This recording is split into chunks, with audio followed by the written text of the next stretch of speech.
जय हिंद दोस्तों, आज की इंस्टेंट ब्रेकिंग अपडेट। केंद्रीय कर्मी पेंशन और सैनिक खबरों में सबसे पहले बात करेंगे सैनिकों को इक्वल पेंशन, अग्निवीर योजना खत्म और ईपीएस 95 पेंशन। राहुल गांधी का जंतर मंतर पर धरना 4 दिनों का बंद रहेगा, इस पर बड़ी अपडेट है। और 8 पे कमीशन राजनीति में भेंट चढ़ा, शिव गोपाल का ड्राफ्ट तैयार, इस पर बड़ी अपडेट है। 74 एक्स सर्विसमैन टीमें होंगी गठित, वार्डो में पूर्व सैनिक तैनाती होगी, इस पर बड़ी अपडेट है। कलर सर्विस न होने पर 25 लाख ग्रेजुएटी नहीं मिलेगी, हाई कोर्ट का एक आदेश आया है, इस पर बड़ी अपडेट है। और अग्निवीर वायु भर्ती में युवाओं के लिए एक बड़ी खुशखबरी है, इस पर बड़ी अपडेट है, इस पर बात करेंगे। आर्मी वेस्टर्न कमांड में पूर्व सैनिक की नई भर्ती निकली हुई है, इस पर बात करेंगे। तो सबसे पहली खबर, इक्वल पेंशन अग्निवीर योजना को लेकर जंतर मंतर पर राहुल गांधी की तरफ से एक विशाल रैली की जा रही है, जिसमें पहले कहा जा रहा है कि राहुल गांधी शामिल नहीं होंगे, लेकिन अब कंफर्म हो गया है कि राहुल गांधी भी शामिल होंगे। बता दें, कांग्रेस के पूर्व सैनिक संगठन जो हैं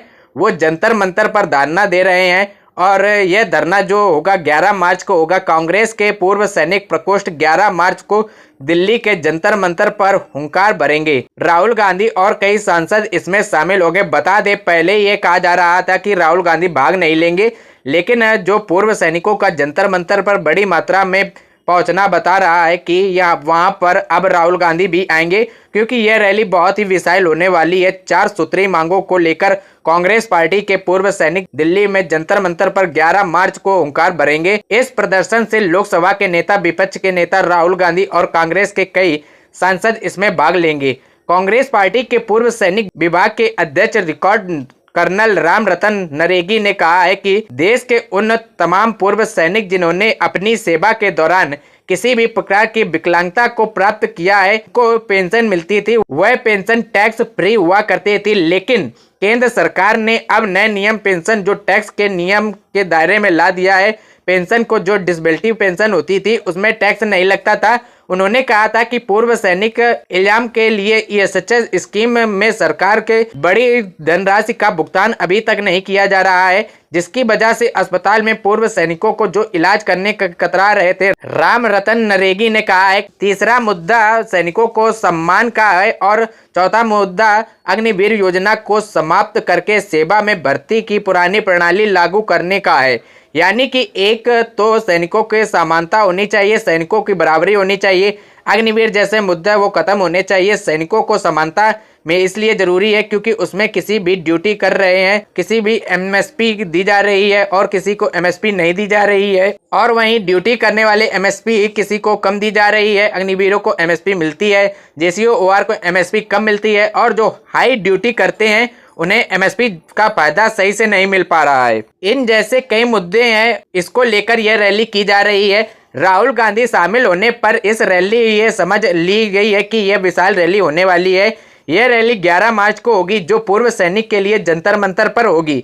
और यह दूसरा है, ईपीएस 95 पेंशन भोगी जो है वह पेंशन डिमांड कर रहे हैं। 3 दिन का उनका भी रैली दिल्ली में होने वाले जंतर मंतर होने जा रहा है, और यही रैली 9 मार्च से 11 मार्च तक रहेगी। यानी कि जिस दिन राहुल गांधी की रैली होगी उस दिन यह रैली रहेगी। यानी कि ईपीएस 95 भोगी जो हैं वह भी रैली करेंगे, तो यह डबल रैली होगी। 11 मार्च को, यह 9 मार्च से 11 मार्च तक ईपीएस 95 भोगियों के साथ पूर्व सैनिक की यह रैली हो रही है, और इसमें बड़ी मात्रा में पूर्व सैनिक के साथ ईपीएस 95 भूमि शामिल हो रहे हैं। 1000 पेंशन को बढ़ाकर 7500 करने की मांग की जा रही है, और यह काफी दिनों से मांग की जा रही है। सरकार ने इसे आश्वासन भी दिया है, लेकिन सरकार ने अभी तक इस पर कोई एक्शन नहीं लिया है। एक बड़ी खबर आ रही है 8वें वेतन आयोग को लेकर। राजनीति में 8वां वेतन आयोग फंस चुका है। देरी पर शिव गोपाल भड़क चुके हैं और उन्होंने सरकार को चेतावनी दी है। बता दें कि उन्होंने ड्राफ्ट एनसीजेसीएम की तरफ से तैयार किया है और यह जल्द ही सरकार को सौंपा जाना है। 8वें वेतन आयोग को लेकर सरकार और आयोग की धीमी प्रक्रिया को देखते हुए कर्मचारी का गुस्सा बढ़ता जा रहा है। नेशनल काउंसिल एनसीजेसीएम स्टाफ साइड के तरफ से नेता all India railway employees federation के जनरल सेक्रेटरी शिव गोपाल मिश्र ने कहा है कि अगर सरकार आयोग में लेट करती है तो कर्मचारी चुप नहीं बैठेंगे, दबाव बनाने के लिए आंदोलन किया जाएगा। और मिश्र ने कहा है कि कर्मचारी संगठन ओवर टाइम करके यह तय करते समय पहले जवाब तैयार करेंगे, ताकि बाद में सरकार का जो कर्मचारियों पर ठिकारा ना फोड़े कि कर्मचारी ने लेट किया है।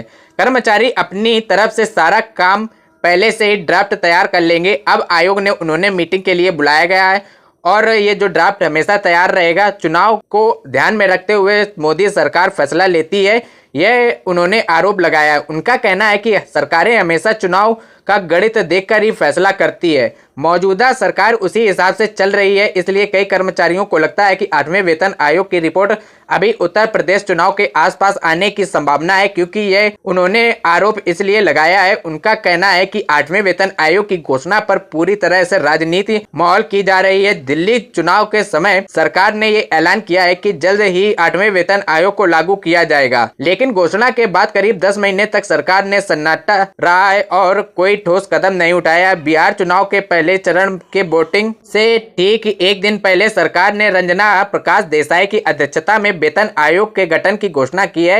यह फैसला साफ तौर पर राजनीतिक समय देखकर लिया गया है, यानी कि जितने भी फैसले हो रहे हैं आयोग को गठित करना, आयोग की घोषणा करना, वो चुनाव को देखते हुए अब रिपोर्ट आने की संभावना उन्होंने जाहिर की है। उनका कहना है कि उत्तर प्रदेश चुनाव एक रिपोर्ट यह खींची जाएगी और उन्होंने इस पर कहा है कि हम आंदोलन भी करेंगे अगर इसको लेट किया गया तो। एक दूसरी बड़ी खबर आ रही है, हैदराबाद में पूर्व सैनिकों के लिए बहुत अच्छा मौका है। 74 वार्डों में पूर्व सैनिक की टीमें गठित की जाएंगी और पूर्व सैनिकों को नई जिम्मेदारी दी जाएंगी। यह एक अनूठी पहल है। कमिश्नर रेड्डी ने उन पर उपायों को लागू करने के से पहले जमीनी स्तर पर आकलन की आवश्यकता पर जोर दिया है। उन्होंने कहा है ईएसएम की जो टीमें होंगी, जमीनी स्तर पर मौजूदा स्थिति का आकलन करना आवश्यक है।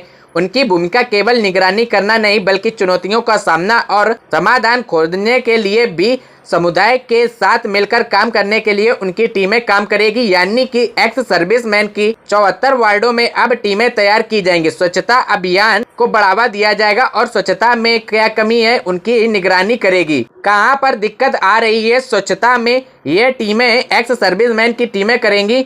74 वार्डों में ये जो टीमें तैनात की जाएंगी तो ये पूर्व सैनिक के इसमें रोजगार भी मिलेगा और पूर्व सैनिक को इसमें स्वच्छता अभियान से जुड़ने का मौका भी मिलेगा। दिल्ली उच्च न्यायालय ने एक फैसला सुनाया है जिसमें सीसीएस पेंशन नियमों के अंतर्गत आने पर ग्रेजुटी का भुगतान वो ग्रेजुटी दावा नहीं कर सकते हैं। अगर आपने पूरी अपनी सर्विस नहीं की है तो आपको ग्रेजुटी का फायदा नहीं दिया जा सकता है। यह फैसला सुनाया है सीसीएस पेंशन नियम 2021 में। यह अभियान 1972 के तहत कर्मचारी की परिभाषा वही है कि कर्मचारी रिटायर होने के बाद फुल पेंशन उनको तभी मिलती है जब वह फुल नौकरी करते हैं, लेकिन अगर यह बीच में ही नौकरी छोड़कर आ जाते हैं तो इनका ग्रेजुएटी के हकदार नहीं होंगे। यह फैसला सुनाया गया है और यह फैसला 13 वर्ष की सेवा करने वाले केवीएस केंद्रीय विद्यालय में जो पद पर थे किसी पद पर उनके लिए यह फैसला सुनाया गया है। उनके लिए दिक्कत हो गई थी जिसके बाद उन्हें पूरी सर्विस नहीं की है, मात्र 13 साल सर्विस की, लेकिन उन्होंने ग्रेजुएटी का दावा किया और ग्रेजुएटी का उनके नकार कर दिया गया है। ग्रेजुएटी दावा नहीं कर सकते हैं जो नए सीसीएस नियम बनाए गए उनके तहत। अग्निवीर वायु भर्ती में युवाओं के लिए एक बड़ी खुशखबरी आई है। अग्निवीर वायु भर्ती की तैयारी कर रहे युवाओं के लिए बड़ी राहत की खबर है। भारतीय वायु सेना अधिकतम आयु सीमा में 1 साल की छूट देते हुए इसे 21 बढ़ाकर 22 कर दी गई है। भारतीय वायु सेना की अग्निवीर वायु भर्ती में युवाओं के लिए बड़ी राहत भरी खबर सामने आई है। वायु सेना ने अभ्यर्थियों को मौका देते हुए अधिकतम आयु सीमा में 1 वर्ष की छूट देने का फैसला किया है।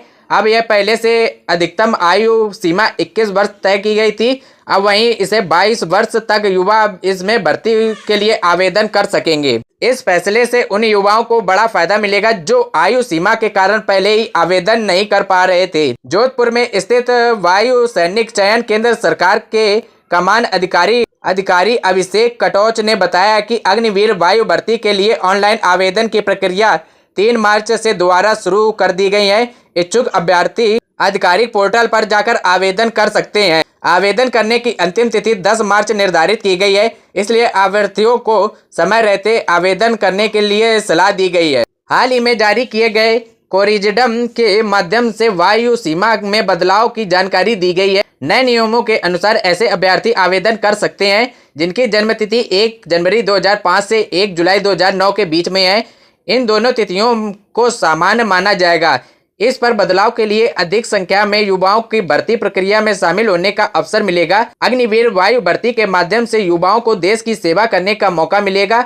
चयन प्रक्रिया में लिखित परीक्षा, शारीरिक दक्षता और मेडिकल परीक्षण जैसे चरण शामिल होते हैं। इन सभी चरणों में सफल होने वाले अभ्यर्थियों को वायुसेना में अग्निवीर के रूप में नियुक्त किया जाएगा। जॉब से लेटेस्ट अपडेट है, बता दें भूतपूर्व सैनिकों के लिए आर्मी वेस्टर्न कमांड में पूर्व सैनिकों के लिए जॉब फेयर आयोजित किया जा रहा है। यह जॉब फेयर जो होगा डीजीआर की तरफ से आयोजित किया जा रहा है। जॉब फेयर रिक्रूटमेंट वारा वियरिंग एयर फोर्स स्टेशन में, वारा विंग एयर फोर्स स्टेशन में 17 मार्च 2026 को आयोजित किया जाएगा। जो जॉब फेयर में जाना चाहते हैं वो एक्स सर्विसमैन, उनके लिए बता दें सारे डॉक्यूमेंट ले जाएं। 17 मार्च से पहले आपको डीजीआर में रजिस्ट्रेशन कराना है। डीजीआर में रजिस्ट्रेशन कराने के लिए डीजीआर की वेबसाइट में जाकर रजिस्ट्रेशन करा सकते हैं। ये थी जानकारी इस वीडियो में, इतना ही। Thank you everyone.